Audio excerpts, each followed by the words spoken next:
Thank you for joining the Social G. We are live from our living room in New Jersey, and we are streaming with the world. Woo! And guys, I just want to remind you that all donations from our Streaming for Good broadcast goes to Feeding America. They are helping food banks across the country respond to COVID-19. And as you watch, feel free to send us your questions. Let's welcome our Social Gs from around the world. Hello, Australia. Hello, everybody. Yeah, Australia.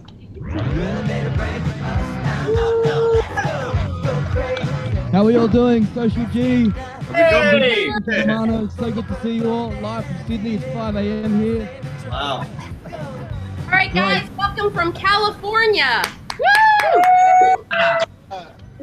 Florida. Woo!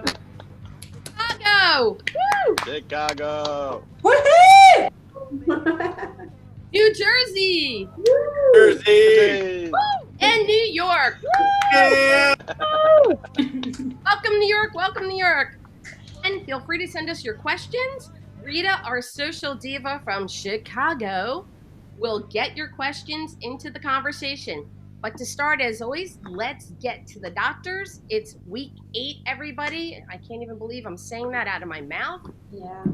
I honestly, from my perspective, it's as stressful as ever because we think there's an end in sight. There's not an end in sight. States are reopening at various degrees. Dr. Raj, what's the latest? Yeah, well, I think like you just said, all of us are getting a bit of fatigue with the quarantine, with the whole situation. But unfortunately, there really isn't enough testing. There's certainly no cure, no vaccine as of this time. So really, it's too soon to say, well, we're all sick of it. Let's just get back to life as we used to know it. Although some states, as you said, are slowly reopening. And it depends on what part of the country you're in, whether or not that makes any sense at all. But there's still a long road ahead of us. And I think, the race for the vaccine is certainly hot and heavy, and people are working on it right now as we speak, which is great. But, it's going to be several months before we see any real promise in that direction.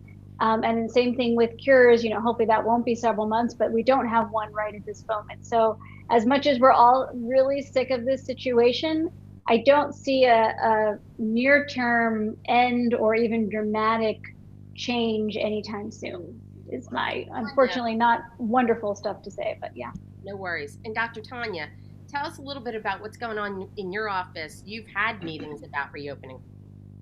We have, so I'm actually working on some national and local back to school reopening plans. And again, it's not going to be for tomorrow. We're talking about the fall. And so we hope by then to be able to have, more testing, possibly some treatment options, doubtfully a vaccine.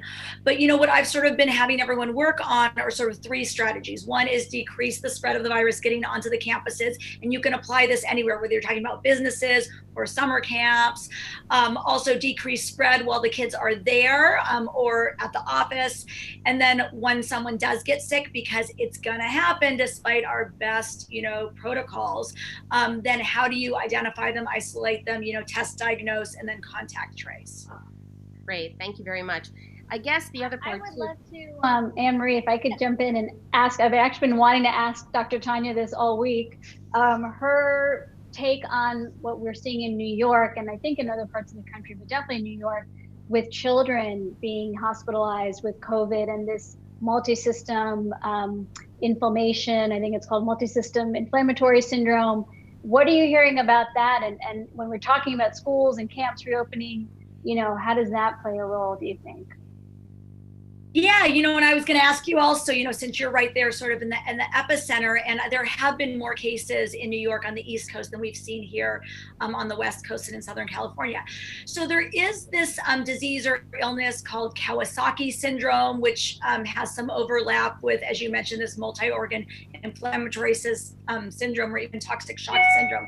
And essentially, what we're seeing is kids, and not just young kids as we historically saw with the rare disease Kawasaki syndrome, but even up to teenagers. It seems like it's not during the initial phase of COVID, but possibly later on, similar to adults that are getting sick, and then all of a sudden some of them are having this cytokine storm system where their immune system kind of goes haywire and it affects their entire body. So we're seeing that in some kids and teens. And usually the presentation is, a fever that won't go away for a few days, typical rash, abdominal pain, diarrhea often comes later. But really what I'm letting parents know is this is extremely rare, but if your child is looking really, really sick, then you do want to talk to your pediatrician, and then we might need to send you to the hospital. What's interesting is that the kids do seem to be responding to the typical treatment we use for Kawasaki syndrome, which is this inflammatory syndrome of the blood vessels, which is IVIG, which is an infusion of a whole bunch of different immunoglobulins, and then also aspirin. And they do seem to be getting better. So I think early diagnosis and treatment is key, but it is very, very rare. And we're talking about maybe a few dozen cases at the most, when you consider that we've had, so many cases of COVID. And although it seems to be linked to COVID because some of the kids have positive antibodies, a few have positive swabs, they all have contact either in their family or close family members, but they're all not testing positive for COVID. So, but it sounds like there is likely some link, and we're learning more and more. Most of the studies done have been on an adult population, but I'm hoping that there will be more released over the next few weeks on kids so we can understand this more.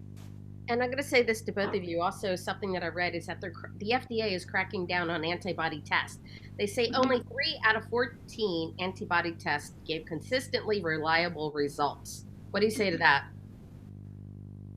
Yeah, I mean, I think that makes sense. I'll jump in first. I know where I work at NYU, our kind of employers and the heads of the hospital are very anxious for us to get antibody testing as healthcare workers. And yet they've not recommended any of the tests right now. There's one that is being worked on that should be available very soon that they think is accurate enough that it makes sense to do it for the healthcare workers.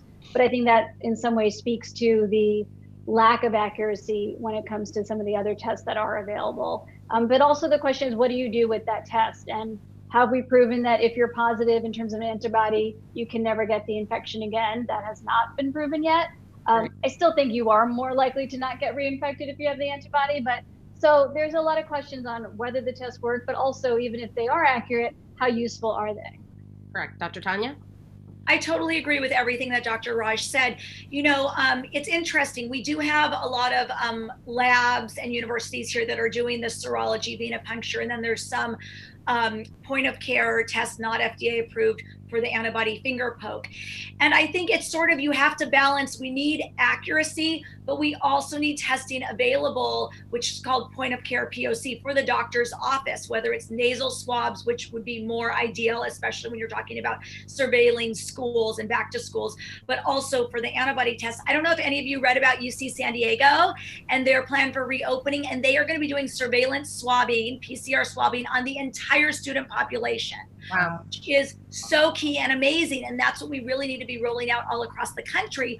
But we can't until the FDA approves some of these point of care tests for doctors' offices like myself, and then I can offer it to my city and local schools. Absolutely. And I know, Ann Lewis Roberts, you had the opportunity to do a drive-through test. Do you want to talk about that a little bit? Yeah. Mark, we've been doing a little more exercise with the kids, and Mark was like, at the end of the day, he said, "Oh, my back is hurting, I feel sick." And then by the end of the day, he was like, "I think I have a cold."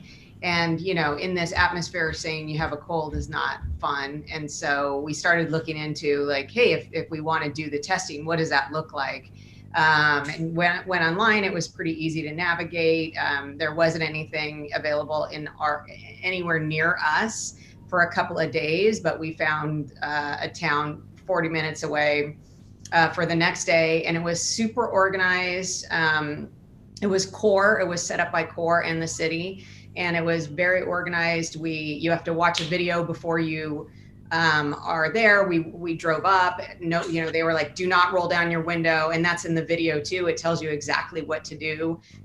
You don't eat or drink for an hour before. We both had masks on. Everybody there had masks on. They had 100 cones set up to keep people in their cars away from each other. But really, there were 30 cars there. We waited in line for 4 minutes.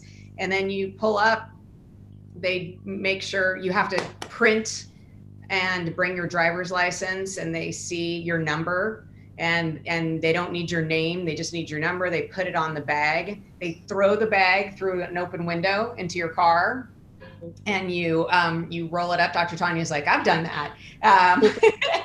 We rolled up our window, we pull, we were in the line, you open it up, and the instructions, are on the plastic, but also that's why they want you to watch that video before you go, because I think they're trying to get you to do this in a quick manner. And so it's swabbing. You open it up, you swab for 30 seconds on both sides of your mouth and and the roof of your mouth.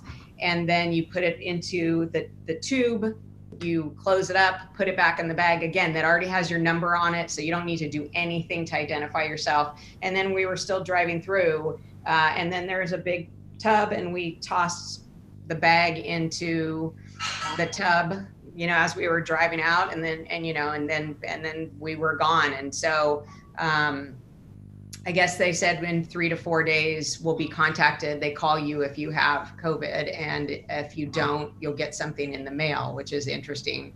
Wow. Yeah, Dr. Tanya, Dr. Raj, that's not your typical office visit. Can you elaborate on that? So, initially I was swabbing down in my parking lot, sort of in a similar manner, although it was the more invasive nasal pharyngeal swab. And then I would send it either to Quest or a local children's hospital for turnaround time. And you're right, the positives come back in 24 to 48 hours. And for some reason, the negatives, it takes them days to let you know. And in the beginning, they were always calling me in the middle of the night for the positive results. And I was like, seriously? And sometimes it wasn't even my patients, right? It was just community members asking me to swab them, and I would consistently get woken up in the middle of the night. Now they don't do that anymore, luckily. But I think public health is getting it down to a system. It's going to vary from state to state, but I do think that's a huge help. And in LA County here, there's a website that you can go on similar, to what you described, and they'll give you a time and a date, that day, the next day, or the day after. It's super easy and fast. And this is actually what I want to be happening in front of the schools for surveillance testing when we open in the fall, because that's really the only way you're going to know, especially because most kids are asymptomatic. Right. And Dr. Raj, on our end of the universe here in New York, New Jersey, we noticed last week that in front of city MDs and those little emergency centers that you can go to in strip malls have started to put up testing signs. What do you think about that? Yeah. I mean, look, I think if we are ever going to really open up, part of that is going to be widespread testing of, millions of people. And you don't have enough doctors or nurses assistants to give those tests in kind of the way we're used to doing it. So these kind of makeshift drive-throughs or parking lots, or throw it in the bag and let people do it themselves, that is going to be the way that you will be able to test large numbers of people. Right. And also put fewer people at risk, the ones who were the testers. So I think we're going to see more and more of that, and the more testing we have, the better, because that's the only way we can safely reopen and get back to some level of normalcy. And I know, Teresa, you've been talking to a lot of your friends throughout the week. What questions have been coming up? Actually, before I get to that, one just came through actually live from a friend. So great. Run into the Social G for information. I love it. Well, let me just read this to you. I was tested 5 weeks ago positive for COVID-19. I just went yesterday and tested, and I'm a positive again. Is this normal to see that I would still be positive 5 weeks later? I've seen parents positive 7 weeks later so far. It's not the norm, but I wouldn't say it's uncommon. And that's actually what is keeping some people out of work, because if you look at the regular CDC guidelines, 7 to 10 days later, you can go back to work. So my office manager nurse is actually home. Her whole entire family has COVID, and I'm not letting her back until her nose swab is negative. So Wow. every week they're all getting swabbed, and until her entire family is negative, she cannot come back. So it's going to vary. They also are saying that some adults where it's holding on in their nose, and we can ask Dr. Rush her opinion too, that, you know, they may not be infectious anymore. Like some of these people have not transmitted to their family members, even though they're still positive. So there's so much we don't know. And clearly we don't have the capability to retest everybody every single week. But for those people who want to know, or their employers are making them know, or they're in high risk groups, or they're around a lot of people, I think they need to have that negative nasal swab before they get back around other people. Erin Saxton, I know you have a couple questions. I do. I'm like chomping at the bit. So Dr. Raj, I'm from New Jersey also. I will say this, that maybe I'm binge watching too many, you know, conspiracy theory shows, and I have no criminal background, nothing really, except for that one time in Stroudsburg, Pennsylvania for college, but I won't deny that. The thing is though, we could probably solve a lot of unresolved crimes with all of these swabs we're getting. Like, how much is the paperwork? Like, Ann Roberts, when you went through that whole thing, did you read the paperwork? Like, I don't care, by the way, but I'm thinking we could probably solve a lot of crimes because we're getting all this great DNA in. I'm just saying.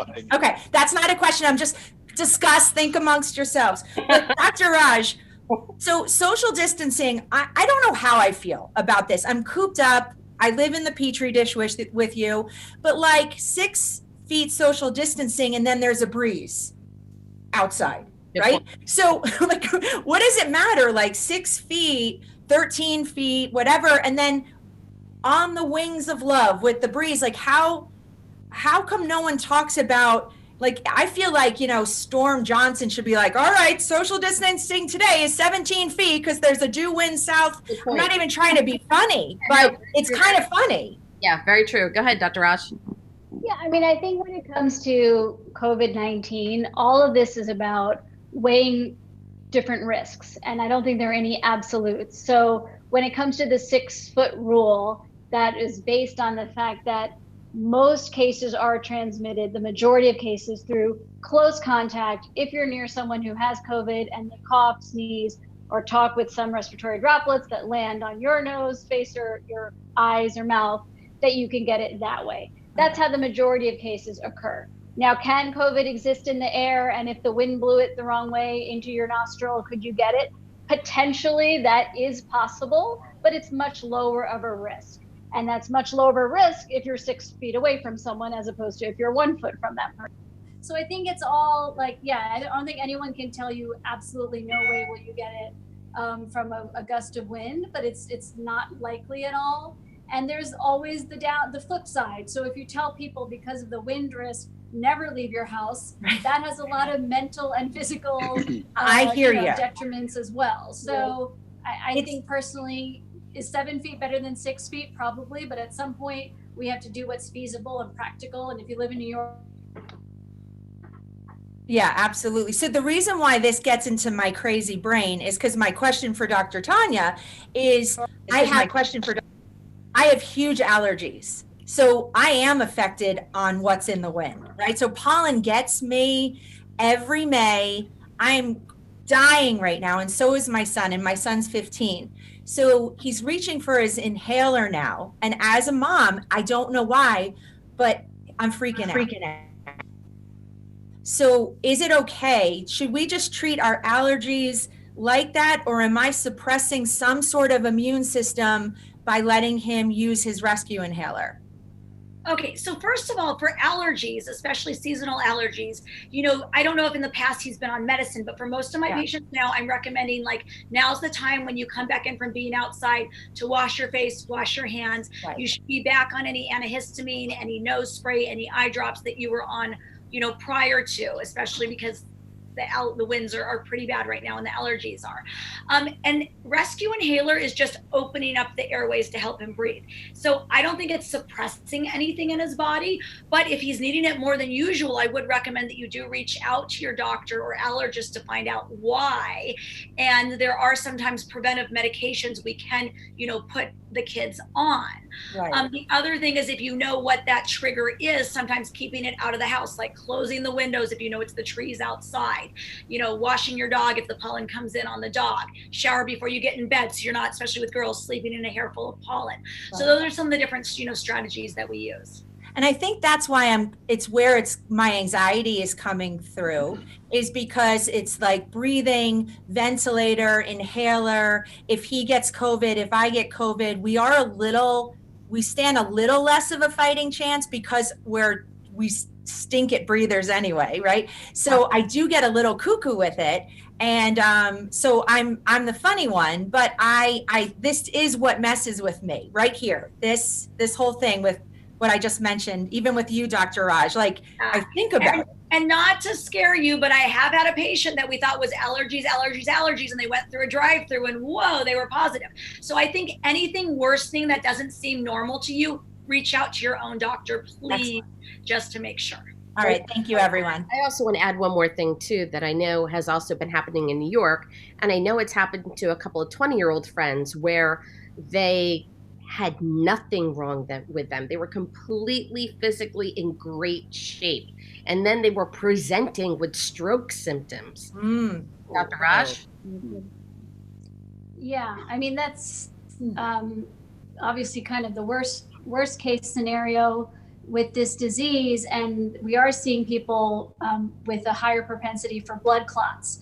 And in many cases, a stroke is caused by a clot in one of the blood vessels in the brain. And we are seeing that it's not common, but it's happening even in younger people who usually don't get strokes, or it's very unusual for them to get strokes. So that is one of the unfortunate complications that we're learning about due to COVID.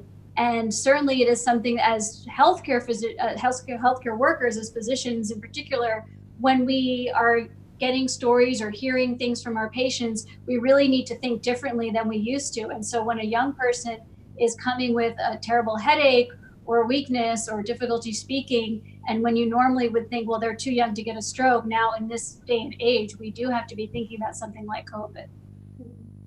Can I ask Dr. Raj a quick question? Go for it. Vitamin C, zinc, and vitamin D keep coming up in a lot of the conversations within my friends about if they did get corona, this is what, one of the things that they would be looking into. What do you think about that? Like because I know nothing about this. I just wanted to ask you about, what do you think about like vitamin C, zinc, and vitamin D, and is that? I mean, even before corona, when we were talking about colds and flus, these are the vitamins that would come up a lot, and people would think, would ask, are they good for immunity? A lot of companies market them as good for immunity. I still don't think that they have been proven for the most part. Now, there are certain cases where zinc may be beneficial in terms of immunity against cold and flu viruses, and same thing with vitamin C in very high doses in specific subsets of the population. But I would definitely say we can't say that it's going to prevent or treat COVID in any fashion. The one caveat to that is when people were giving the hydroxychloroquine medication, and again, that had certainly some complications and was not proven to work. But in some cases, it was helpful. It was almost always given with zinc. And it was thought that zinc could kind of help increase the benefit of that drug. But no, I don't think that it's something that everyone should be taking because it'll prevent or treat COVID right now. Hey, Anne-Marie, I've got a question from one of our viewers, Marie Yamamoto. She wants to know from the doctors, what do we know about the mutated coronavirus? Will it spread across the country like the current coronavirus? From what I have read, it doesn't look like the mutations in the coronavirus are the type that lead to increased infectivity or more spreading or a worse virus. That's what I've read so far or seen so far. I don't know if Tanya has heard anything different. You know, I think we don't really know. And I've honestly like read opinion pieces by very brilliant scientists on both sides. You know, some are saying this is what happened to SARS and MERS and why they went away. And some are saying no, you know, so I think we don't know yet. We just kind of have to wait and see. The other thing I wanted to add is, though, I do definitely agree with Dr. Raj on the supplements and how none of them are proven. I am into supplements though, and I've spent the last few years taking Dr. Andrew Weil's classes at the in integrative medicine. And so although we have no proof and we really don't know, and I don't, you know, write on this or usually say it publicly because I don't want to recommend things that we don't know for sure. Would you like to know what I am taking right now? Yes. Okay, because I figured that's what you were asking. Yeah. So, zinc and quercetin and vitamin D and vitamin C. And my sister, who is an allergist, who is very Western medicine based and usually thinks my wacky nutrition supplement stuff is like out there, she actually is the one who kind of got me into the zinc, quercetin, you know, protecting the cells. And again, there's no evidence, we don't really know, but I do see, you know, I see more and more doctors I know that are, you know, why not? Let's take some supplements. Obviously, you definitely want all the nutrition from your food. That is most important. But I have over the last few years gotten more into supplements, especially I do a large portion. I do have a big ADHD practice. So with that patient population, I do like the omegas and the magnesium and the zinc and the iron, depending on their diet and labs and things like that. So I think as long as you're taking normal doses and nothing that's too great, and always talk to your own physician to make sure that it won't interact with anything you're already taking, then I do think it's okay to go ahead and supplement your diet in some cases. Dr. Tanya, what is quercetin? So it's a good question. So quercetin is, it's a supplement that, you know, for years people kind of rumored like it helps with allergies. A lot of the holistic practitioners would say, oh, you know, it's good for allergies. There was never any real data on that. But now there is some link with the quercetin and the zinc and how the coronavirus gets into the cells. And again, we don't know for sure. We really don't know for sure. So I'm not telling everyone to go out and buy it. But it is something that I'm taking right now since I figured you were curious. Great. Also, I'd like to bring in Dr. Marion, who's our neuropsychologist. And Dr. Marion, you, as we know, work in a small hospital in Florida. You're working with doctors and nurses and patients. And tell us about a recent class you just had with the nurses. Sure. So this week is Nurses Week. And so part of it is our focus has been to increase resiliency because burnout is real, you know, and as a health provider, we need to make sure that we're okay in order to be able to heal and help those that are post-COVID and trying to make it home, and also help the nurses that are helping the patients. And so one of the classes that I was teaching on and was talking about was on resiliency and how to improve burnout. And some of the things that they were talking about, how the emotion of positive, whatever positive emotion we experience, how that has lingering effects, and how to take burnout and then take a level of burnout and use those positive emotions to decrease that level of burnout and increase resiliency. And so there's different studies out there. One specifically that we use is the 3 Good Things study. And it's currently talking about how the focus on gratitude increases our emotions of joy, our emotions of awe, of wonder, and how experiencing those emotions for a period of 2 weeks almost has the same effect, if not actually better effect, than if you were to take medication for anxiety or depression. And this is specifically to burnout or fatigue. And we've been talking a lot about fatigue, right? And just being isolated for so long and what that does to our mind, our body, our spirit. And so there is this study out there, and I encourage you guys to even try it. You know, I've actually been doing it myself. I tend to practice what I preach, so I'll let you know how I'm doing it. But there's a couple of things that they recommend. If we find a lull in our mood or emotion, they recommend a multi-sensory way to increase our emotions. And so being able to watch a comedic experience, whether it's through a movie or some sitcom or anything like that. And then the 3 good things, the focus on 3 good things, which is for the next 2 weeks, focus on 3 good things that happened and the emotions that positive emotions that they made you feel. And what the study found is that the lingering effects are so amazing, 6 months out and even a year out, if you do this kind of gratitude focus. So that's what I'm doing every night before I go to sleep and put my toddler down. I sit down with my toddler and I talk to her about the 3 good things that happened at her day. And I talk to her about 3 good things that happened in my day. And so I'm in day 3 right now. So we'll see. Great. That's great. And also joining us is Molly Burkholm. She's a trauma specialist and co-founder of Warriors at Ease. And she's been dealing with post-traumatic stress syndrome. Molly, tell us a little bit about it. Are we all experiencing this at this point? The interesting thing about these times is that we are all in a collective situation that could be trauma evoking. So in situations in which we see trauma, no matter what type of trauma it is, oftentimes it's in situations where we don't have a choice. And right now, we don't have lots of choices.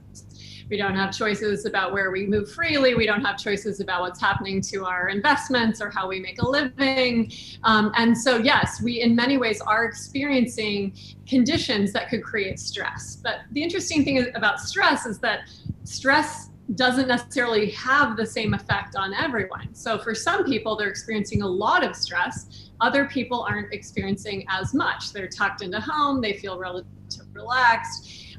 So yes, I mean, we're all in it together. We're certainly experiencing the same collective conditions that can cause stress. And at the same time, no, we don't necessarily all have trauma. Got it. But are there tips that you can give us to help us with anxiety and fear right now? Absolutely.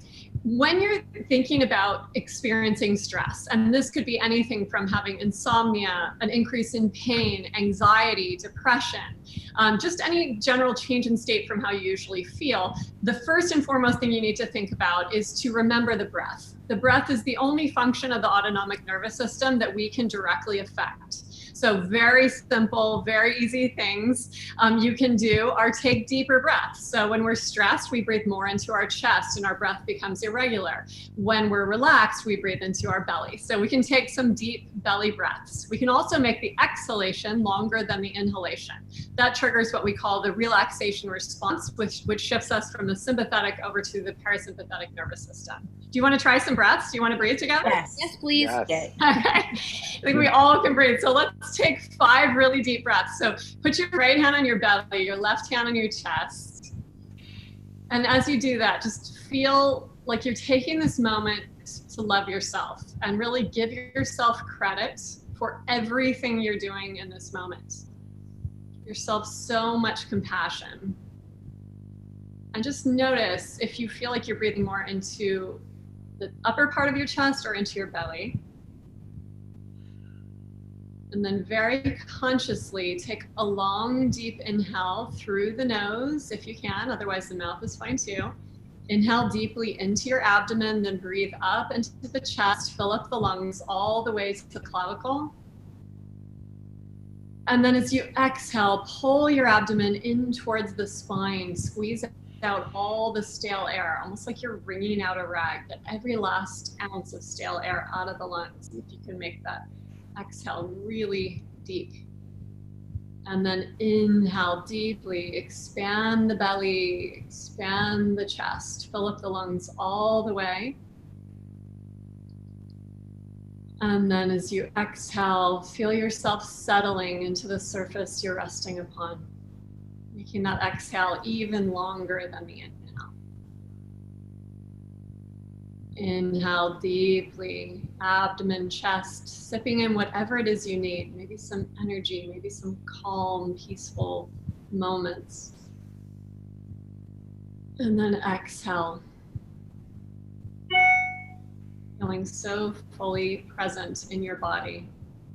One last deep breath, really be so present for it. Inhale deeply into your abdomen, up into your chest.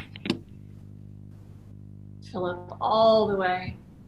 And then take the longest, most fluid, calming exhale. And then notice how you're feeling. Are you feeling a little more peaceful? Yes, thank you. So we're really encouraging people to, several times a day, take a break. And you can even set an alarm on your phone for every few hours, take a breathing break. That took us not even 60 seconds. Take 5 deep breaths, 10 deep breaths, and you will notice it really weaves that kickback into that more relaxed state of mind and body. It will really help. Thank you, Molly. We appreciate that because I know I'll be using that at least 20 times today.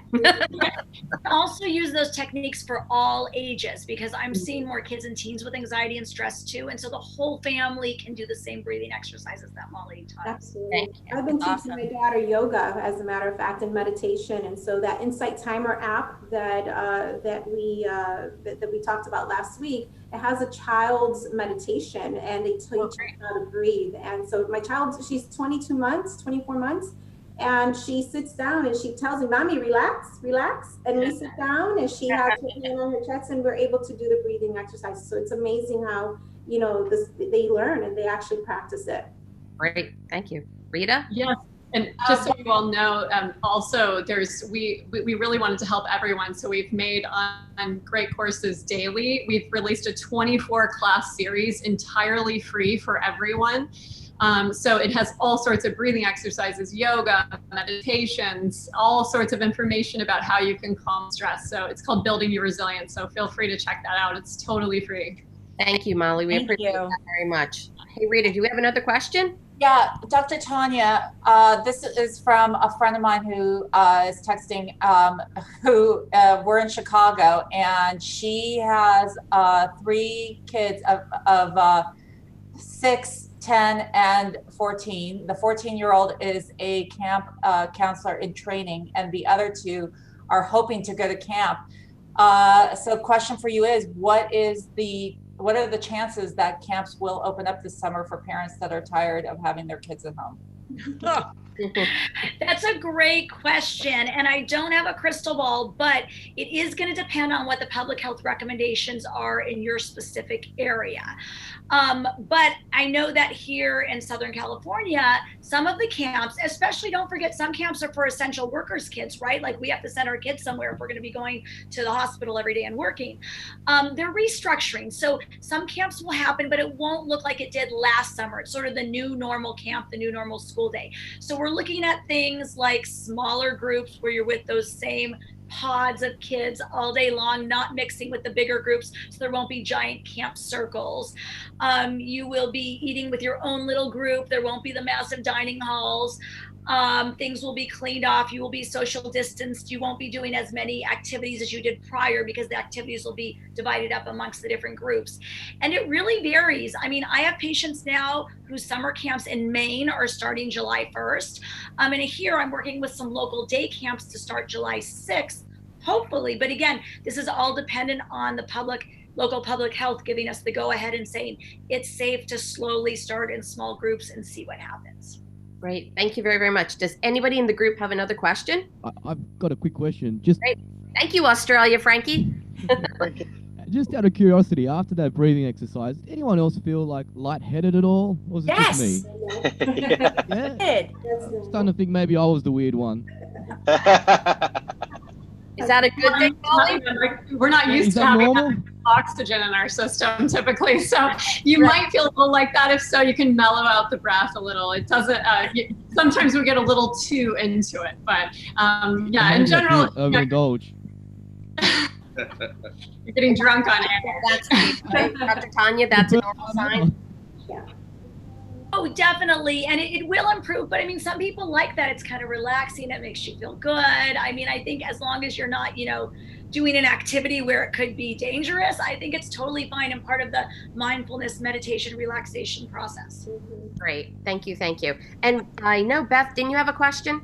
Yes, I do. So I know, in terms of stress levels with Facebook, I find that as I'm going through my feed, I see people saying, oh, I'm so upset that my 5th grader is missing like Little League this year. I'm so devastated. Or they're missing their moving up ceremony. And I have a senior who's graduating high school and missing that. And I know people who are having to cancel weddings. And it becomes this like brawl on Facebook of that my problem is worse than your problem. So don't even mention it. So how do you, either, deal with stress personally, but how do you also have compassion for others when it's like, that's not a problem? Or at least Molly? No, it's really important. And what you're talking about is something that a lot of us are feeling, which is comparative suffering. Sometimes we don't feel that our suffering is valid because other people are suffering more. And what I really want to share with everyone is if you're suffering, your suffering is valid. It's okay. You don't have to have shame around it. And we should all really be compassionate in order to really see and hear and feel the way the people in our life are feeling, and also to be compassionate that other people's suffering may be different. We're all unique, we're all human. And so to really, to be kind to others, kindness is when we make love real. And so give yourself space to honor how you're feeling, and also know that if someone's 5th grader can't graduate, that's significant to them too. Thank you for that, Beth. I found myself feeling that emotion where so some days I would feel compassionate, but other days I would feel happy and feel bad that I'm feeling happy. Is anyone else feeling like that, right? Where you're actually like this one day you're actually generally having a good day. It's like, wait a minute, the rest of the world is going through something. Should I feel okay with feeling happy while the world is still, experiencing this pandemic? And it's a very weird emotion. You feel guilty about feeling good? Yes. Yeah. Exactly. But your joy is giving others permission to be joyful. You can't be what you can't see. So it's really important that you keep that positivity up. It's interesting because I put on Facebook just a simple question. I said, every once in a while I'll cry. Did anybody else cry? I mean, just a simple little provocative question out like that. And that one thread blew up. And it was people crying tears of joy, being grateful. It was people crying because they were so afraid. It was but the bottom line was the least common denominator was we're in this thing called humanity together. That being human, many people said, I hadn't cried in years and it felt so much better. Or I felt embarrassed crying because it was just so unusual. But the importance of crying in terms of release, doctors, I mean, I think crying is something we don't talk about often, but I know it was an important thread on my Facebook page and tapped into a lot of people's emotions. You're so right, Ro. Doctors? Yeah, if I don't mind, I working at the hospital, talk about the most rawest of emotions. You have people who have just gone through battle, they faced death and they're on the other side. I had a client who, there was a family member that was at rehab, but the other family member was still battling, and they were dealing with such guilt that they made it. And the release, we talked about, I'm going to use my drink, I talked about to her how crying is so important. If I had a Coca-Cola bottle or whatever bottle, or a cola bottle, and I shook the heck out of it, essentially that's just going to explode. And that's what our emotions go through when we're dealing with such a traumatic experience, especially with life and death, or just a significance of just our life is different. And so I talked to her about, in order to make it, we need to open that cap little by little to allow that beautiful emotion to be expressed. And you're right, there's such shame sometimes to show tears, to show that you're crying. And I find it so beautiful how yet in the midst of this pandemic, we are brought to experience emotions, even when we feel weird about it. So I just encourage for those who do feel like crying, just to let it out and share that. I deal a lot with clients who the parents or my clients crying here and then the other person's crying in another room, and they're not sharing that emotion together. And the reality is you're both crying.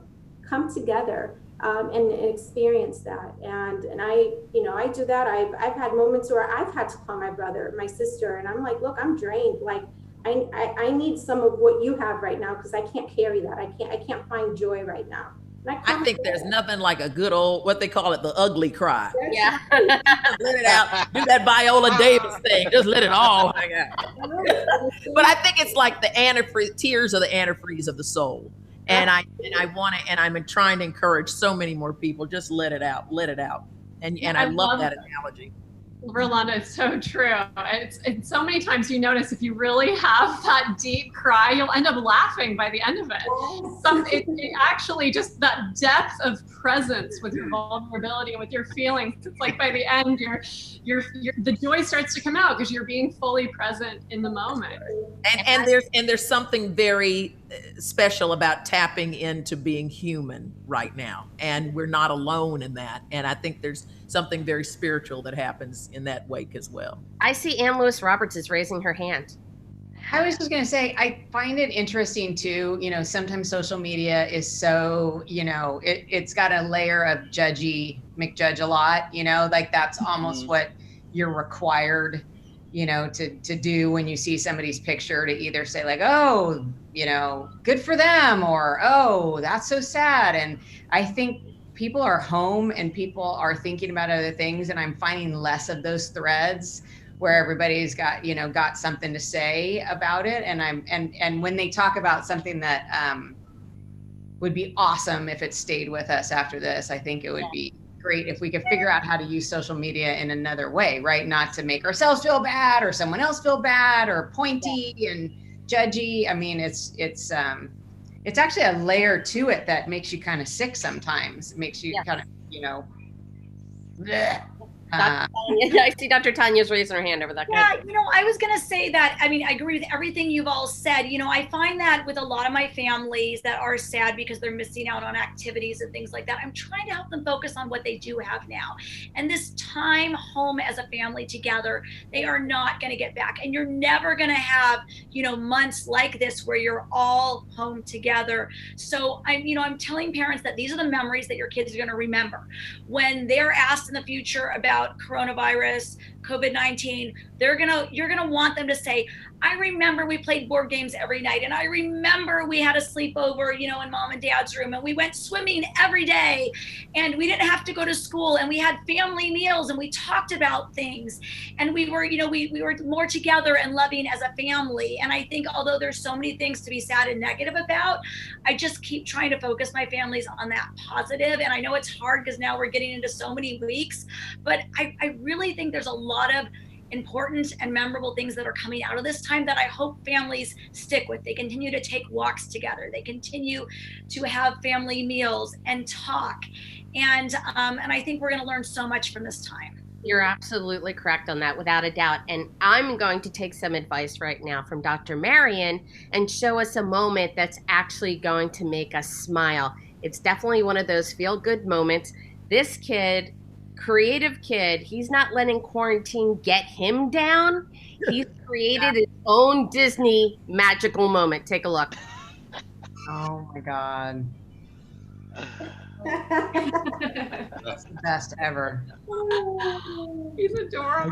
How good is that? That's being Phaedra. I mean, seriously, you find stuff to do, man. That's the one thing I love about kids. They're just so free. We can learn so much from this little video of just free to just express and just be. Watch, and guys, just, watch this. Wait for the end. Watch how this ends. Oh. His brother was doing the waterworks for him. Oh, that's great. That's great. Renee, go ahead. What were you saying? Go ahead. Oh no, it's just I just feel that as we get older, we forget the kid that's inside us. And we can learn so much from kids. That freedom of just expressing is so important. And as we get older, we forget that it's okay to just go into the kid inside you and just allow that kid to come out. So that's what I got from this video. It's just seeing a young child just having the time of his life, and we should be doing that a little more often. I just think it's super important. Oh, yeah. super. And I just want to jump in on that with what Renee said, and what everyone's talking about with kids is, And I agree with Renee. That's why I promise you all I will never grow up ever. But, you know, kids are, you know, kids too, right? They act what it's learned, right? So they act what they hear. So they really feed off of that, even when they think they're not listening. So it's like the rhetoric that's coming in all day. So if they hear us complaining and you know, the stress of, you know, work and Zoom meetings and this and that, but I also think, like Dr. Tani said, there's a lot of good that's coming out of this. I've actually, believe it or not, I know everyone's going to smack me when I say this, but I've seen a reduction in anxiety with my kids. A little bit because, but you know, don't get me wrong. When they go to sleep at night, I might drop an F-bomb here and there about like the workload and different things. But if we tell them that, oh my God, this is so stressful, but if you make like, this is awesome, right? It's like the language that they hear all day. And so I was saying with my husband last night, you know, my son was struggling in school a little bit, and he's feeling a little bit more confident, and different things that I see happening with my daughter. My daughter, who you could hear on a normal day in Canada, just when she talks, I was getting feedback all year at school to work on her confidence. And I said, absolutely not, because they'll put her in jail, and me too. But she's, you know, she's more confident now. So I think, you know, sometimes we're not mindful of what we're saying and what our kids are hearing, right? And that reinforcement of language. So I agree. I noticed a lot of good things coming out just in humanity, and a little bit of peace and healing that comes sometimes when it comes out of fear and uncertainty. So, not that I'm Mother of the Year, please. That's not what I'm trying to say. God. No, we got it. We got it. One of the things Mother of the Year, Teresa. One of the things that we were teaching at our job and with our nurses is that our focus determines our reality. And so if we are so focused on the negative, we are going to automatically go there, and we'll skip the positive, because that's where we're at. And so how amazing that you're actually living that out. You know, you shift your focus to something else, and that's now your new reality. You know, it's such a true statement, because right underneath fear and right underneath stress is love. Mm-hmm. You will not feel fear and you will not feel stress unless underneath that is something that you love. And so it's a really important orientation every time fear or stress comes up, to ask ourselves the question, what is it that I love so much that I'm afraid of losing it? What is it that I love so much that it's causing me stress, that it's gone out of balance? And how can I calibrate that to bring it back into balance? Thank you for that. I want to show you another video, another adorable, and it's another little kid who is just bringing so much joy. He's a sweet little boy. He's doing all he can trying to make us smile with his rendition of Three Little Birds. Take a look at, oh, I actually have to hit my share for that. Sorry about that. Three Little Birds is his song. Take a look. He's so cute. I burst up singing sweet songs, melody blowing true. And they said this message you. They said, don't worry about a thing, 'cause every one of it is gonna be alright. Don't worry about a thing, 'cause every one of it is gonna be alright. Million views, people. 11 million views. And well deserved. That's big time. That little face can't every single day make you happy when things are, you know, gloom and doom. Just go back to my page, my Facebook page, and that kid will bring you right where you need to be. We're going to change gears a little bit here, everybody. We're going to go to a mom, Chilan Liu. Hey, Chilan. Oh, did I just lose her? Oh, I did. Okay, so just so you know, a side note, Chilan Liu is in the middle of, hi, Chilan. Hi. What are you in the middle of doing right I now? am potty training. This is what we do during COVID. She just had an accident. So you're just going to have to give me a couple minutes. We're in the potty right now. Excuse me. I was telling Keelan earlier. We're real and raw, everybody. Yeah, I was telling her earlier that Frankie, play us a little music. Yeah, I was also potty training my little one, and I was full of pee for like 3 days until she finally got it. So I Never understood that. How in the world do you teach somebody to use a potty? Oh my God. Don't anyone ask me why I actually own this on vinyl either, okay? It's a long question. Yeah, I mean, We were just showing girls want to have fun, but it's all good. Molly and Mom are having fun right now, so I'm going to change gears and I'm going to go to Katie Chin. Katie Chin and Becca, how are you? All right, Katie. Woo! You guys, What do you welcome got to our cooped up kitchen. We're still cooped up here in our cabin home. I'm Katie. I'm Becca. Welcome to Cooped Up Cooking with Katie and Becca. All right, before we get started, we have a little TikTok dance break for you all, though. Ready? Yes. Ready?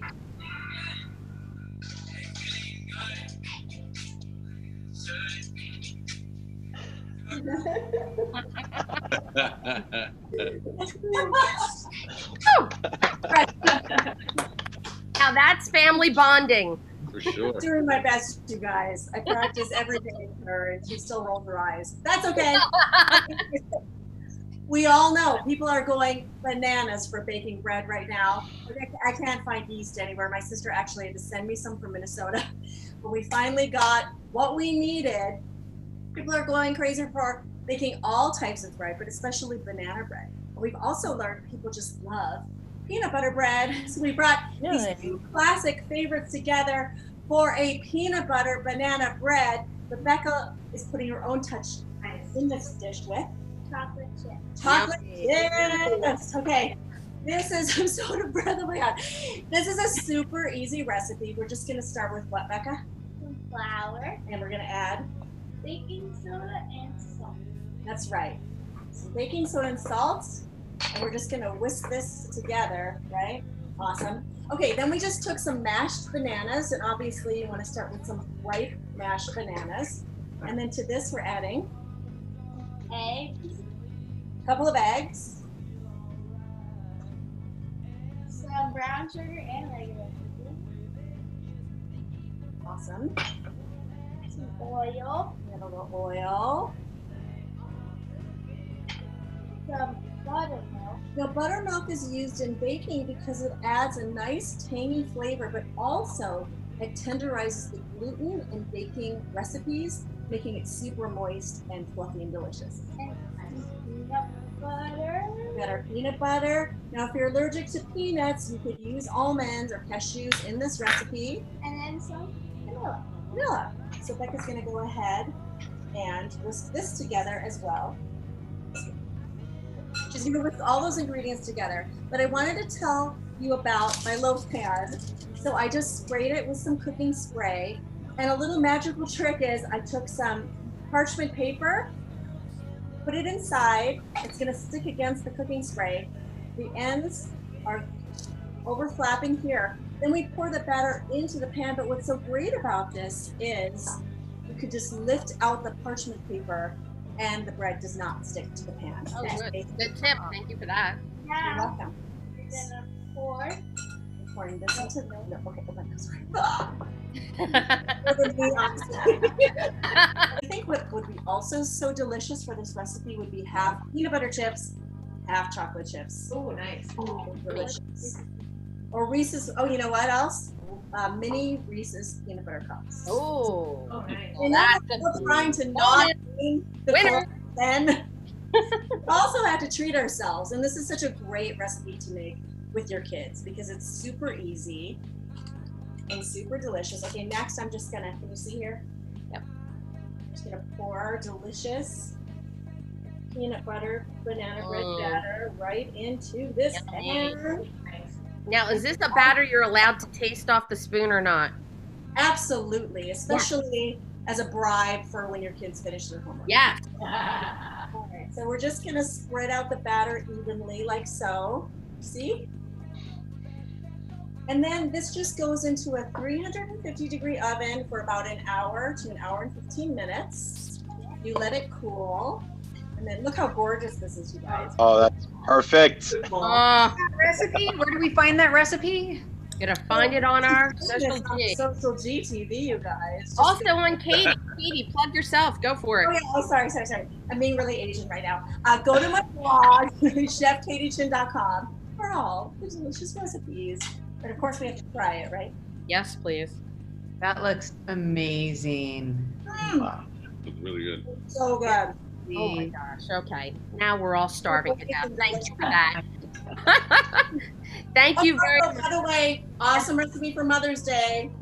Yeah. Good idea. Very good idea. Thank you very much. And I also want to show, every week Rolanda's whipping something up, and we're going to take a look at this. Ro, tell us about that. Oh my God, y'all, this is my new favorite snack. I'm all about reinvention, and this time has made me focus more on health and eating more healthy. I'm a person who loves steak and lamb chops and meat, and I'm trying to do less of that. And plus, we might have to do less of that if what I'm hearing is true with the shortage. But this is a sweet potato that I sliced about 1/4 of an inch, toasted that puppy, put it on your toaster on high for about 5 minutes. I happen to just get a new air fryer, so I stuck it in the air fryer and got it nice and caramely and toasty. And then what's on top of that is avocado. I sliced some tomatoes, some Bermuda onion, put a little garlic in there, squeezed a little lemon, threw a little cayenne, put a little in there, and just spread it on top of that sweet potato. And I'm gonna tell y'all, it is delicious. You can add bacon if you want to. Oh, and add some of those beautiful California walnuts you could throw on there, sprouts. But it's just, I swear to y'all, it is so good. Awesome. And it's a good choice. I'm trying to do like at least one meal a day that's totally vegetable or vegan based. And that is so a stretch for me, trust and believe. I called my mother when I first moved to California and I said, Mom, I'm eating more organic food. I'm eating organic collard greens now. And my mother from North Carolina said, well, that's good, baby. You got an organic ham hock to go with it. We're just not used to eating that way. But I gotta tell you, culturally, African American culture, that's food as most cultures, that's love. The greasier, the better, the more, and that's starting to pay bad dividends for us, particularly during this coronavirus situation. So health is very important. Immunity is important. That sweet potato is full of fiber and vitamins and good gut health, good for your eyes, good for your brain. It's just great stuff. The avocado and a yam together, or sweet potato, you can't beat it. That's great health and great for the immunity. Thank you so much. Rhonda, could I just stick that in my toaster oven if I don't have an air fryer? Yeah, stick it right in your toaster and put it on high for 5 minutes. And I tell you, you're going to swallow your tongue. Oh, that's great. Swallow your tongue. All right, well, we got Sheelon back. College. We got Sheelon back, everybody. And is Molly there too now? Yes, she's on the side of me and she's watching her video. This is her treat. She gets to watch a video when I do this. Ro, I'm so gonna make that for lunch because I want to swallow my tongue. Oh, here she Hey, Molly. Hey, so in self-isolation, we've been in self-isolation since the beginning of March. We started a little bit earlier than other people, and I thought, on top of just using this family time to really watch her grow, just like everyone was talking about, I thought, why not take on potty training since I have to be around her 24/7. Potty training is I think we started on Saturday. It almost broke me yesterday. I was in tears because we were not catching it. But now we are. We're getting it, right? Because you're smart and you're a hard worker and you're kind. As a treat, we made some really fun little critters as a little snacky snack. Do you want to show them? We're gonna get the one home. Okay, so today we're showing off fun little critters, which Molly has already eaten the heads up. So we have a snail. Oh, we have a snail. Aren't they so adorable? So that's the snail. She's already eaten the head off of it, but they're just like fun little creatures that you can make out of apple slices, little cashews for heads, raspberries, blueberries, whatever you have at home. And I'll show you some of the basics. The reason why these are so fun is because the kids want something to do. It gives you a little bit of free time, but it also makes really healthy snacks. So just get yourself prepped with some celery sticks. You can also use carrot sticks, but I like the celery sticks. You can put that peanut butter in the center, or perhaps some cream cheese for a savory snack, which is really nice. Then you top that with tomato, you top that with cashews, whatever for the savory. For the sweet, and you have the fruits here, and they can do whatever they want. They can give them nuts. They can make little stegosauruses. It's really, really fun. And this is the fun part. You can give them all of these ingredients, and then they can play their own version of Nailed It and see who can make the best little animal. So it's kind of fun. You give them what it should be, and then they can go to town with this. So she's been eating this and this, so I'm gonna let her continue. Enjoy, Molly. That's awesome. That is great. great. And congratulations on tackling the potty training. So now, yeah. I just tell you that potty training is like, I understand that it's a war, and there have been many times where I realize that this is a battle I'm not going to win. I need to pick and choose. I need to keep on pushing because, again, it's a war. But let me tell you, the battle's very disheartening. Every single battle that I'm up against, it's like I'm in the trenches. I don't know what to do. I am losing my mind, but I'm doing it because I love this girl. You're going to win, though, because what 45-year-old just suddenly pees their pants every 5 seconds? That she won't. 3, 4, 5. I promise you. It's going to work out. I was going to let her go to prom in a diaper because I was not Seriously, about right? potty training any longer. I was 4 days in and I am over it. But you know what? That just tells me that she has a very strong will. Yeah. So that'll be great in life. I have a son, and so it's a little different, but he loved the timer. So if she's still into her kitchen, I don't know. I mean, I'm not a parenting expert, but if she's into cooking, so I just set the timer every 3 minutes. It was the most boring question I ever asked, but every 3 minutes would go ding, and I go, hey, you gotta pee? And then I'd said, no, he's like, no, like, you know, you jerk, like, and I'd said it again, 3 minutes, hey, you gotta pee? And, you know, and then we made it a game, and then eventually he's like, he picked up the timer, he's like, before it rings, I already peed, and like, it was done. One day, it just happened, and call me. I'll at least talk to you every 3 minutes, or I'll do the videos, hey, you wanna pee? Like, you know, not sexy, I'll tell you that. Get it. No. I know. And I'm still trying to be grateful. I'm trying to take what Dr. Marion said, Dr. Marion, and I'm trying to be grateful about a lot of things. And I think that's the one thing that's pulling me through all of these little battles. Way to go, Jilan. That's great. That's really very cool. For that. Cool. All All right, right, I'm going to go continue and put her down for her nap. Because no worries. Get right ahead. She needs to be watching Curious George. Thank you. Okay, bye. That doctor on Curious George has got it going on. That's right. Professor Wiseman might be able to call and leave a message on your phone and tell her to be sure and do what mommy says. Dr. Wiseman doesn't like accidents. No, this Curious George. This is where aunties come in. I don't have kids, but maybe I'll start reading Curious George books on YouTube or something for kids. Yay, BB. Great idea. It's a great idea. Wanda, you and I should just open up a nursery school. We got this. All right, we're going to Freddie in Connecticut, everybody. Hi, Freddie. How's it going? Woo! Freddie, what's going on in that? Okay, that sounds good. All right, Frankie. That's a great introduction. Love that. My man. I got my own entrance music now.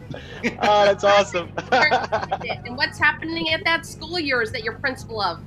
So right now we just got word that we are closed down for the school year, so that's official. So that for me, it's a breath of fresh air, just because at this point now we can start to focus on some other things moving forward with the actual students and with the teachers, and even more so this week, along with what Dr. Marion said, in that it being Nurses Week, it's also Teacher Appreciation Week. So right, a lot of stuff for that. Yesterday, I drove around for 5 hours with a couple of my other administrators, and we were delivering T-shirts to our teachers. I have a hard time saying that fast. So T-shirt. Don't worry, it's all good. T-shirts for teachers. Yeah, exactly. So yeah, so it's been good, and we're just excited to continue doing the work that we're doing and making sure that now that they made that announcement, that the kids still stay kind of engaged in their distance learning, because now the tendency is going to be like, all right, school's done, I'm out. So we gotta stay on top of that. Absolutely. Now, guys, you know, with Freddie, we do our wonderful Zumba because our doctors have told us that, you know, and we need to get exercise every day. Yes. And one way to get exercise is to work out with Freddie with Zumba. Freddie has introduced some more props this week from your home. So everybody pull out your pot, pull out your spoon. Let me see them. Let me see what you got. Pots and spoons. Rolanda has cans. All good? No, we'll do this. There you go. There. Good. Everybody's got their props. Excuse me, Renee. Where's yours? I'll be right back. Oh man, Lucas Roberts, good job. I see all kinds of things going here. Okay, so Freddie, as always, is going to lead you in the Zumba, and whatever he does, you follow. Freddie? Yep. Take it away. All right, so what we're gonna do is I'm gonna kind of just walk you through a little bit. We're gonna do four times. It's gonna be 4 bangs, and then we'll pause, 4 bangs, and we're gonna go side to side. And then after that, it'll be 2 bangs. But I'll walk you through it. Just have fun with it. And Renee, we're always smiling, right? Oh, he's not even there, so. Yes, I'm here with you. I'm just kidding. Good. Got it. I'm ready. Class, Freddie. All right. Here we go. Okay, we're ready. All right, here we go. Here we go. So just dance around. Up here, 4 times. This side. Switch it over. One more time over here. Now in and out. Twice. There you go. Now, go real fast. Here we go. To the beginning. 4 times. Other side.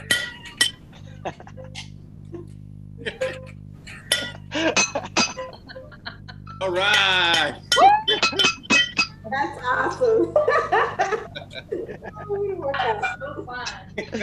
I gotta say, I love it. Max, ready? a lot of things were accomplished. Our laughter, exercise. A little bit of sweat going on. That'll be our workout today. I gotta say, you guys are the most coordinated bunch of people I've ever seen. When I'm cooking those sweet potatoes and the avocado, I'm gonna be banging them out. There you go. Work them off. Now we're going, everybody. I have an excuse, guys. I'm sorry, what? At least I have an excuse for being uncoordinated. It's like 6 a.m. here, so. Yeah. I don't know about the rest of you. over there, Frankie. Like I said, I don't know about the rest of you guys, but. Alana Baroni, how are you? I'm good. How are you? Ava, how are you? Good. Good. All right, guys, what do you have going on in your house? So, you know how we have a quest to do something social every day?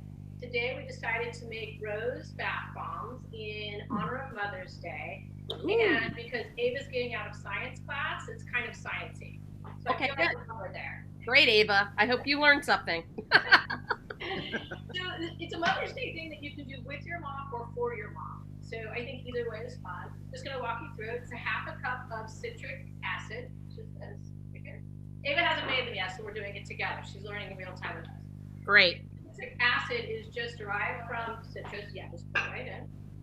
And it's really easy to find in the grocery store aisle wherever there's baking or canning. It's used to preserve fruits and vegetables. So it's readily available. Added to that, it's going to be 1 cup of baking soda and 1/2 cup of cornstarch that we already have pre-mixed here. So go ahead and put it in.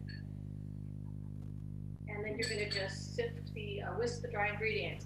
Now, these are the dry ingredients. So from here, you can do a cabinet dive and see what you already have. So for me, I just dried the rose petals from last week, put them in an oven at 180 degrees for 10 minutes. And Ava had some rose essential oils from a diffuser gift set that she got for Christmas. So we're going with a rose theme, and it kind of works for Mother's Day. It works for sort of anything to do with love. So we're going to do some heart-shaped rose bombs. So now from here, you're going to do 20 drops of the essential oil. And that oil is again? 7, 8, 9. And then the last of the ingredients is Epsom salt, which is soothing, and we do a 1/4 cup of Epsom salt. No, we're going to do oil next. Next is going to be 1 1/2 spoons of oil. This is coconut oil. You can use almond oil, anything that you, jojoba oil, cocoa butter, anything that is a little bit emollient. Add that in. Okay, now be ready. This is the entire technique. Yeah, just keep whisking it in. So no matter which recipe you look at online, and there's a million recipes for bath bombs, the whole thing is to add the liquid part really slowly so it doesn't activate the citric acid and the baking soda. I'm just going to tell you from experience, I may have had a little bit of not so good ones come out. The whole thing. You just want to add it super slow. And this is rose water. So some rose water comes already colored like this, and mine came clear, so I just added 1 drop of red food coloring. So that's why I got it this color. So you just have to go really, really, really, really slow. And I just want to say a side note, Alana, right? Just like everything on the internet, until you try it, it looks glamorous and beautiful, but it doesn't always come out the way it should until you try it. Have to have fun in the process. That's what it's about, is learning. And as everybody's been talking about, I think Dr. Tanya talked about, when in the time do we have enough together to try these things, and trial and error is part of it. And if you're making this as a gift with your mom, the time that you spent putting it together and researching it and doing it is part of the gift, because you're thinking about that person. You guys are engaged in doing it. And if kids, like maybe dads might help kids set it up for their mom, setting it up is part of the gift. And the mom just steps in and does the project. So that's refreshing for moms. So I'll let you keep adding that. And then we're just gonna crunch up some of the rose petals and add them in. Are you guys with me so far? I am. Okay. As usual, I'm loving what you're doing. Yeah, it's actually really fun. I think I'm gonna move in with you. The guest room. Kind of creepy. I thought you said that was my guest room. No, I kind of have a crush on her. So while Ava is mixing that up, she's going to put it in a silicone mold. I actually tried to get some different molds, and as luck would have it, when I was out and about yesterday at the store, our craft store was too overwhelmed to deliver. So just use what you have. I always say, do the project you're most prepared for. So these were from Valentine's Day when Ava made chocolate. So we're just using a regular silicone mold for that. And while she's doing that, I'm going to just talk a little bit about the presentation. So here's one way to do it. This was just, these are the tea things that you put loose tea in and make tea with. You guys know what those are? They're like little strainers. They open up and you put tea in there. So we just open it up and put a bath bomb inside. Oh, wow. So then you can just throw the whole thing in the bathtub, or you can take the bath bomb out and put the bath bomb in. So that's a cute little presentation. And it's kind of a take on Mother's Day tea. Mother's Day is like a new twist on it. Nice. And this has the rose petals in it, that edible or eco glitter. Because you don't want to use aluminum glitter, you want to use something that's non-toxic. So I mixed it up in here. You guys can see that. Thank you. And then take one of the bath bombs. So this one's being formed. You can get an idea of what it looks like after. Oh, that's cool. Can you guys see it? Yep. Yeah, that's awesome. And then you just sort of cover it with the dried leaves of the glitter. So that kind of gives you an idea of what it's going to look like. Very nice. That's cool. Very cool. We made a heart. Oh. Hold it still. Can you see that on the white background?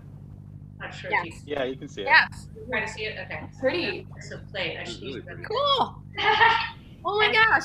This is the end presentation. So you can kind of see how there's different shapes. Wow. Yeah, wow. That's really cool. There's a small heart, a big heart, a big bath bomb. You could even put your mom's initials in the top with a knife.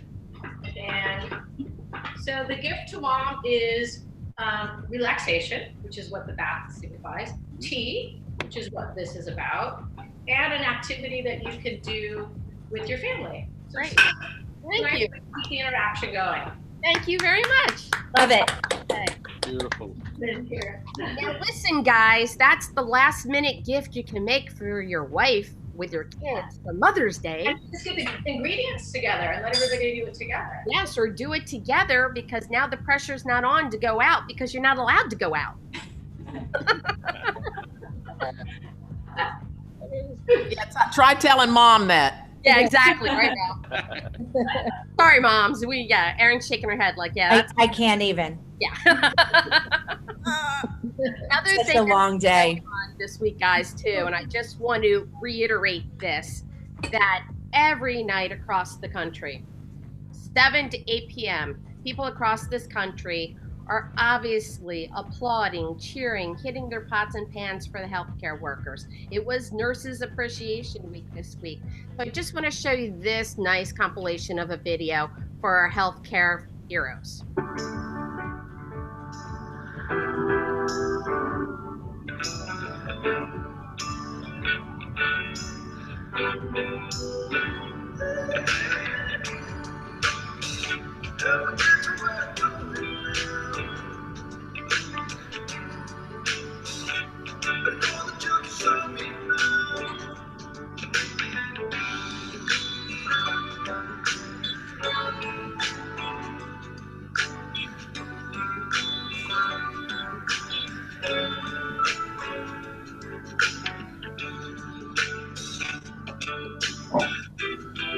Come on in. I'm on a TV show.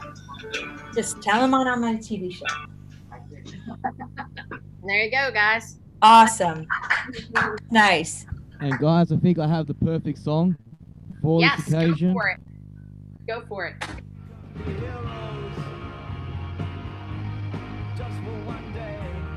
Yeah. Yeah.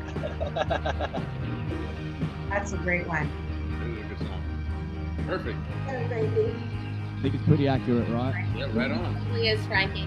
And just a side note, while we have Frankie up right now, just a side note, Frankie, I mean, your borders are still closed, and you have family in Italy, and what's that all? What's going on there? Yeah, so obviously I live here in Sydney. My family is originally from Italy, so I have a lot of family over there in Rome, especially. Hasn't been as hard hit as the northern part of Italy, but they've just started sort of easing restrictions as of the past week. And I recently spoke to my cousin over there, and he's a father of like a parent who's got a 2-year-old and afraid to go back to work, afraid to go out. Like it as bad as as good as it is that you are able to go out, he's afraid to go out. And I'm fearing that here in Australia as well now. Restrictions are going to be eased again from this week. The Prime Minister is actually having a meeting today, and speaking to my colleagues, speaking to people in just friends as well, we're all afraid. We don't know. It's a scary situation right now. Does anyone else feel like that at all? Like the uncertainty of it all, and going back to work. I mean, everyone wants to go back to work. Believe me, I'm the first person. I haven't worked since the 21st of March. But does anyone else feel that? No, it's definitely scary. Yeah, without a doubt. I mean, Jesse, in Manhattan especially, go for it. Yeah, we just got word that we are not going to come back to our jobs anytime soon either. So the uncertainty's there. Jess, you gotta tell me about the mustache. What's going on there? You guys noticed? Oh. I can't even. I love him so much. That's hilarious. Wanted to see if you noticed. We're trying to break up the monotony around here a little bit. God. Shave a little off each day. It's like a hairy advent calendar. I love this. He's so nervous, he's taking hair off of himself. Piece by piece.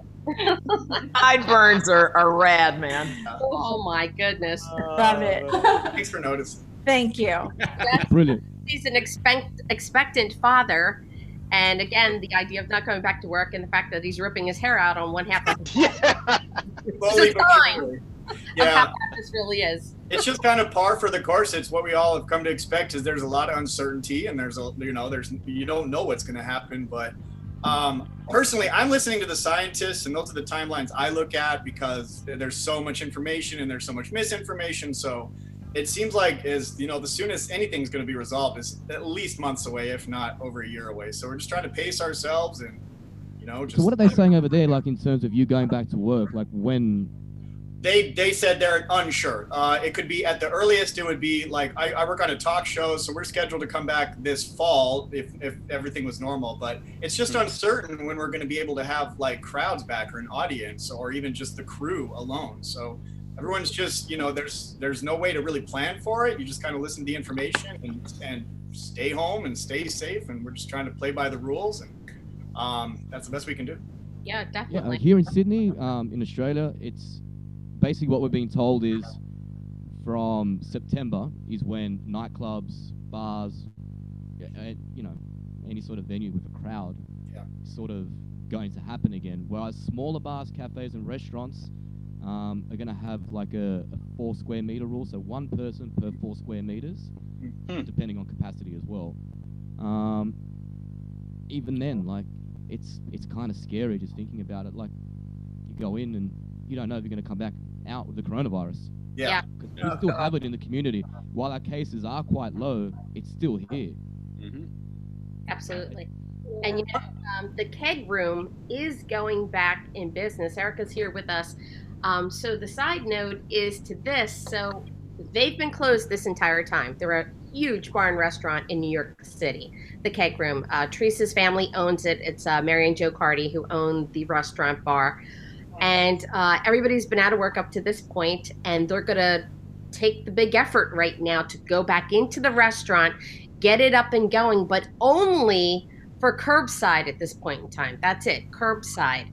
Takeout to go. That's where we are with this. So that's why Erica's been with us for each week to do these amazing cocktails. So we're going to go into this for a minute. We'll tell you a little bit of news when she's done. But Erica, what is it you're making for us for our virtual happy hour today?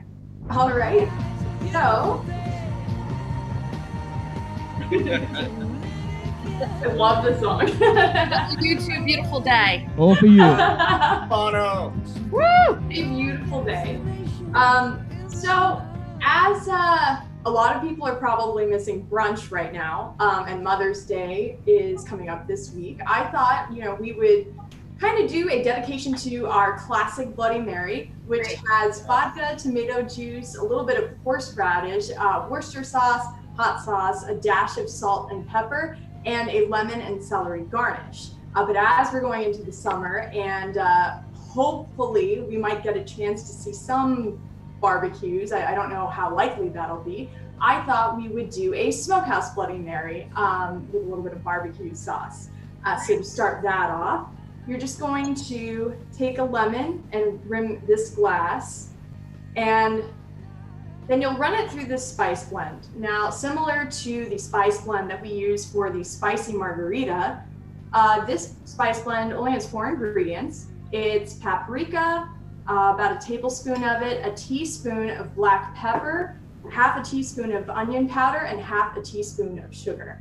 So as soon as you have that glass rimmed, you're going to take your shaker with ice, 3 ounces of vodka, 6 ounces of tomato juice, 1 ounce of barbecue sauce. Oh, nice. Barbecue.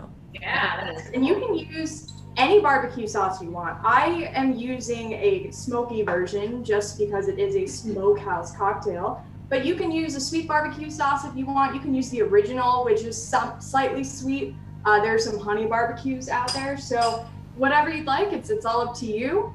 Then you're gonna take some horseradish. This is 1 ounce here.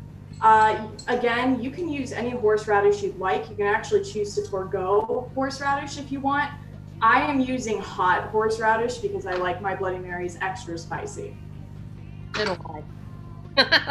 That a girl. Like I'm spicy and a little chewy. Yes, exactly. And you'll take just a dash of Worcester, a dash of Tabasco, and you'll shake it really well. Next favorite part. Now, unlike other cocktails we do, we're not going to strain this out. We're actually just going to pour the whole thing into the glass. Watch for splashes. Then you'll take some bacon, which makes everything better. It does. A stalk of celery, a lemon wedge. That's right. Keep layering it up. Yeah. And then to finish it off, this skewer has multicolored bell peppers on it, a cherry tomato, and some shrimp for fun. Yummy. Feeling a drink. Yes. There you have a homemade smokehouse Bloody Mary. Amazing. Yes. Thank you. Excellent. Fantastic. Beautiful job, Erica. Beautiful job as you've done with these amazing drinks for a couple of weeks now. And as we said, the restaurant is reopening, and Erica is not just the bartender, but she's one of the managers that runs the place. So what's going to happen is we're saying goodbye to Erica this week. Oh. Hi guys, it's been great. I'm gonna miss you. Yes. Miss you. But here's Nice taking to on meet you. homemade cocktails next is Peter Carty, and that is Teresa's cousin, and it's Mary and Joe Carty's son, and they're the proud owners of the keg room in New York. So he'll be with us next week, and we're going to cheer you on and pray for you and make sure you are safe the entire time. So just real quick, everybody, raise your glasses right here for this one. We're going to do a double toast today. Cheers to you. Erica. Thank you guys. Thank you for the fun times. No problem. Thank you. We appreciate it. And guys, too, just a little bit. I mean, I'm going to throw this little toast in here to Renee, but I just want to say a couple things in addition to this, that, you know, again, if people can donate, please do. It's to all the proceeds will go to Feeding America. We understand people are in very serious situations right now. If you can't donate, that is completely fine. But if you can, that would be wonderful. We always want you all to stay safe. And please practice social distancing. For all of us to make it through this, we have to do it. I mean, they're going to let, obviously, states reopen. We're all going to be a part of that. So we just have to be conscientious that we keep our distance. I went to Whole Foods the other day, and they are practicing it. We were 100 people in line, and we were literally 6 feet apart, and they only let 4 people in the store at once. And I also want to throw over to Beth Feldman to talk a little bit about, because they're having quite the situation in their house right now with their son and what's going on. Beth, just could you tell us a little bit what's going on there? Yeah, sure. As he's having a conversation with my husband, but it's last week, May 1st was college commitment day, and so he's a high school senior, and he's going to be going to film school. He's walking behind right now. He's not going to come into the frame because he wouldn't do that. So he's going to be going into DePaul University in the fall. Woo! Congratulations. Congratulations. Thank you. We're very proud of him. But we're just, the one thing about him, which I love, is that he doesn't stress about things. He's all about, you can't get upset. His advice to us is you can't get upset about the things you can't control. And he's an old soul, and we love him, and we know that this is just a moment in history, and he's going to do great things whenever we're allowed to go out into civilization.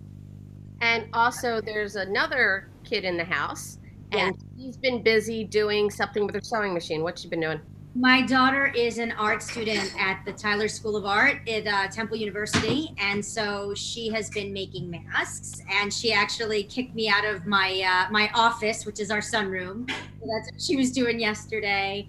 She's super talented too, and she's also been doing a lot of drawings, and a very close friend of hers unfortunately lost her grandmother during this time, and she created this.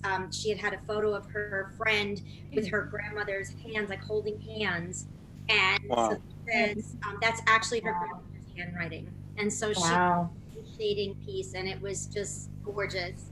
And it's amazing when you have a house full of artists and filmmakers and musicians, because it's joyful, as we were saying before, sometimes when you get to spend this time, and I'm really loving my young adult children even more. That's great. That's great. And again, that's about the family coming together, as we're all talking about. We're all in this together. We're in this in the entire world. Freddie's in it in Australia. We're here in it in the United States of America. I mean, it's everywhere. It's the one time in the history that we've all been in the same situation at once. And if anything, it's the time where we're trying to pull together, stay strong, You know, we are stronger together. There's no ifs, ands, or buts about that. And we are all being dealt very serious and scary cards. And we're all trying to do everything we can to keep it together, help others, make lives better for other people. So I really have to say, from Chris and I, it's not the end. I'm just saying, for all of you to join us every week and be a part of this, and to, it helps us. I hope it's helping all of you. I'm hoping, and for anybody who watches this. So we really do appreciate your efforts, everybody who's here this week and every week, because it's a great group of rotating people. It's all ages, every dynamic known to mankind from across the world. And Teresa, did I see you raise your hand? Yeah, you know what? I just have to add something. And about that, this is great, you guys. So my phone's blowing up the whole time, which is why I was distracted. And I'm getting texts from, like, you know, Deadly Hornets and what can we do to keep our marriage alive? But one just came in. Does that guy realize that his face is half shaved?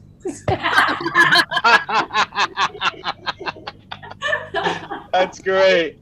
Oh my God. That just came in like 2 minutes ago, so I have to share that. So, you know, Jesse, that you are aware of this? I'm aware. I've been using it to my advantage. If I want to look older on a Zoom call, I look kind of this way. That's good. If I want to look a bit younger, I look this way. That's so good. Jesse, thank you. I'm going to do the same with my mustache. Enjoy. I also see Teresa's daughters in there. Teresa, for Mother's Day, did I see something happened? What's going on in that house? Oh my God! Oh my gosh! Oh, for Mother's Day, is that coming up? Hi, Emma. There's Emma. Hi, Emma. Hi. Welcome. Welcome. Oh, how nice! What is That's it? so pretty. That's beautiful. Oh, I love that. Guys, just Oh, notice I love that. I'm suffering from the quarantine 15. Just look at me. Look at those slim legs. Thanks, Teresa. It's cute. Well, that's good. And there you go. And now I hear the loving siblings in the background. Yes. Thank God for mute buttons, right? So I, too, and Chris want to say we're going to throw it to Renee, but obviously, thank you, everybody. Happy Mother's Day to all the mothers, but I'm going to throw it to Renee for a toast, everybody. So everybody grab your glass. Thank you, guys. So yesterday I was talking to my mom, and she said, Renee, this morning I prayed that as one can walk by a rose and be impacted by its scent, I hope that one can walk by me and be impacted by my light. And it got me to thinking, like, Mom, you're both a rose and your light because you've already impacted me. So to all the moms out there, you're both a rose and a light. Cheers. Cheers. Cheers. Thanks, Renee. That's beautiful. It's beautiful. That's beautiful. Thank you for that, Renee. Yeah, very nice. absolutely. And thank you, Mrs. Rosado, Mother's Day, everybody. for raising such a Mother's beautiful Day. son and a beautiful daughter, because Marion and Renee are brother and sister. True. And I want to say thank you very much, Molly Burkham. Thank you for helping us and being with us today. She joined us for the first time.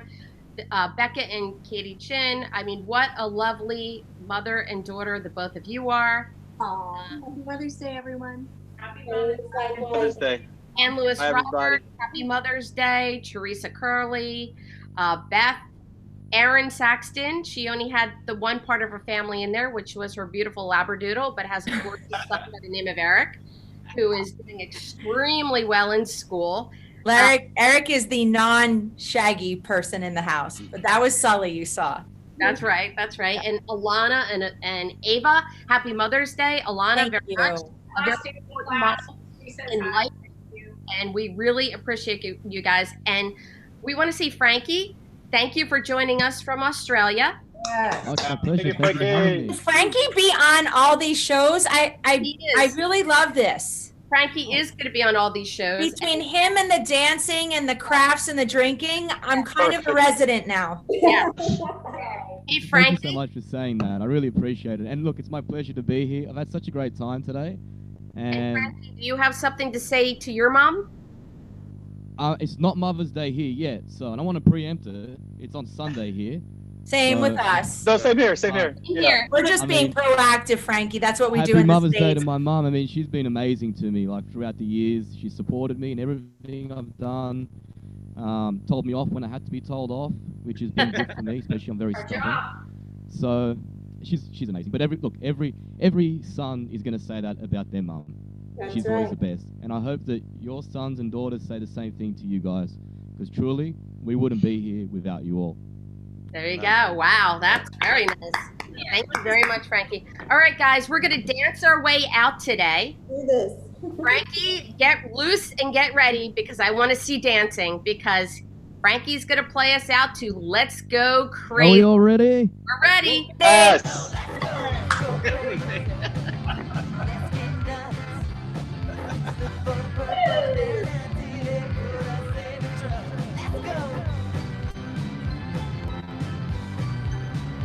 Frankie's, your neighbors are loving you right now. What was that?